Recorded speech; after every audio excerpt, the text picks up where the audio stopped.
নমস্কার বন্ধুরা, good morning, welcome back to my channel. তো তোমরা সবাই কেমন আছো? আশা করছি সবাই ভালো আছো, সুস্থ আছো, আর আমরাও ভালো আছি। তো এখন 10:30 11টার মতো বাজে।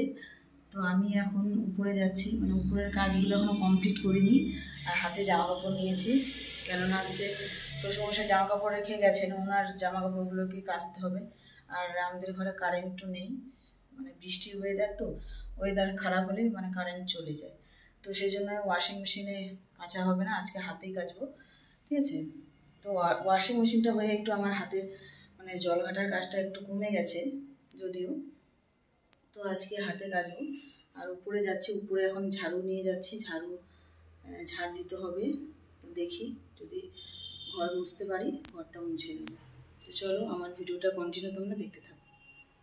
তো এগুলো ছেলে মেয়ের জামা কাপড়গুলো আছে, ওগুলো নিয়ে আসলাম, কেন একসঙ্গে কাচবো। তো এই যে আমার শ্বশুরমশাই জামা কাপড় রেখে গেছে, জামা প্যান্ট আর কি, শার্ট প্যান্ট, তো সেগুলোকে কাচবো। তো এগুলোকে একসঙ্গে ভিজিয়ে রেখে দেবো, তারপরে ঘর ঝাড় দেবো। তো দেখো, এখানে আমি জামা কাপড়গুলোকে ভিজিয়ে রাখলাম, এরপর আমি ঝাড় দিয়ে তারপরে এগুলোকে কেচে নেব।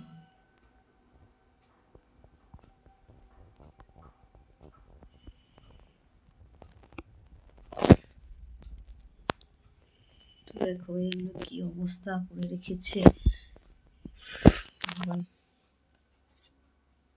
ফুল, তুলসী,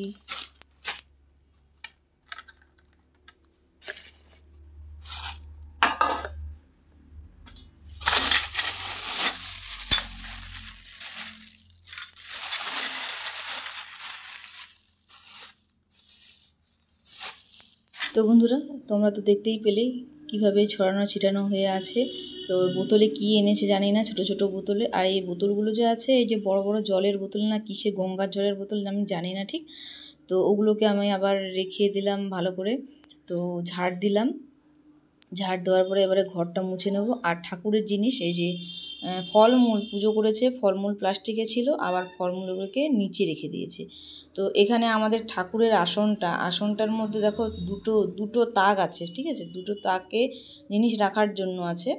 তো কিছু কিছু বই রেখেছে, ঠাকুরের বই, আবার কিছু কিছু নিচের তাকটায় কিন্তু রাখার অনেক জায়গা আছে, তো সেগুলোতে রাখেনি, মাটির নিচে রেখেছে। তো আমি আবার তুলে রাখলাম ভালো করে। এরপর আমি ঘরটাকে ভালো করে মুছে নেব। তো আমরা মেয়েরা যতই ঘর পরিষ্কার পরিচ্ছন্ন বা গুছিয়ে জিনিসপত্র রাখি না কেন, দেখবে পুরুষ মানুষরা আবার যেরকম ছিল সেরকমই পরিস্থিতির মধ্যে রেখে দেবে। তো আলনার দিকটা আমি মুছে নিলাম, এরপরে যে গঙ্গার জল আর কী আছে এগুলো সব গুছিয়ে রেখে দিচ্ছি ওখানে। পর আমি সম্পূর্ণ ঘরটা মুছে নেব। তো আজকে দেখো আমি হাত দিয়ে মুছে নিচ্ছি, কারণ হচ্ছে কোনায় কোনায় ধুলো থাকলে ওই ঘর মুছার যে ডান্ডাটা আছে সেইটা দিয়ে কিন্তু ভালো করে পরিষ্কার হয় না। তো সেই জন্য আজকে হাত দিয়ে সম্পূর্ণ ঘর মুছে নিচ্ছি, হবে না। তো সেই জন্য হাত দিয়ে ভালো করে মুছে নিলাম। শুধু খাটের নিচটা আমি ওই ডান্ডাটা দিয়ে মুছে নিয়েছি, কারণ হচ্ছে খাটের নিচটা এতটা নিচু যে মানে বসে বসে মুছাই যাবে না, ওটা মুছতে গেলে এখন শুয়ে শুয়ে মুছতে হবে। তো সেই জন্যই এটা দিয়ে মুছলাম। তারপরে ওটা মুছার পরে, এর আগে আমি ঝাড় দিয়ে নিয়েছি ঘরটাকে। তো মুছার পরে আমি এই পাশে বারান্দার দিকে আমাদের ব্যালকনির পাশে আসলাম। তো এসে আমি আবার ঘরটা সম্পূর্ণ মুছে নিলাম। তো বন্ধুরা, আমার ঘর মোছা কমপ্লিট হয়ে গেছে। তো এরপরে আমি এখন জামা কাপড় কাচবো আর ফ্রেশ হয়ে নেব। চলো জামা কাপড়গুলো কেচে তারপরে মেয়ে দিয়ে আসি, তারপর আবার তোমাদের সঙ্গে আবার কথা হচ্ছে। তো বন্ধুরা, জামা কাপড় কাচাকুচির পরে আমি চলে এসেছি ছাদে। আর ছাদে দেখো আজকে যা রোদ উঠেছে, আর এতটাই গরম তাপ লাগছে ছাদে, মানে বলার মতো নয়। তারপরে কি করলাম, মাথায় কাপড় দিলাম। এমনিতেও আমাদের এখানে আবার মাথায় কাপড় দেওয়া প্রচলন আছে, প্রত্যেকটা বৌমাদের এরকম শাড়ি পরা আর এই মাথায় কাপড় দেওয়া। তো লোকজন আসলে মাথায় কাপড় দিই, বা শ্বশুরমশাই ঘরে থাকলে মাথায় কাপড় দিই। তো আমি যদি একা থাকি তখন আর মাথা কাপড় দিই না, ঠিক আছে। সবসময় কি মাথায় কাপড় দিয়ে থাকা যায় এত গরমে?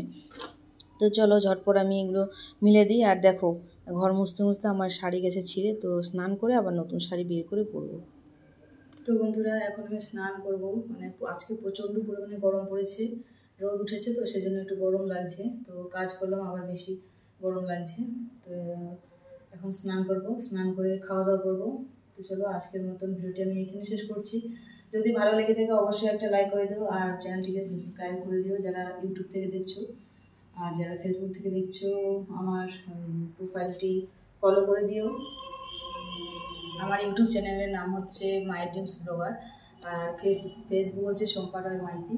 তো চলো, তোমরা ভালো থেকো, সুস্থ থেকো, টাটা, বাই বাই।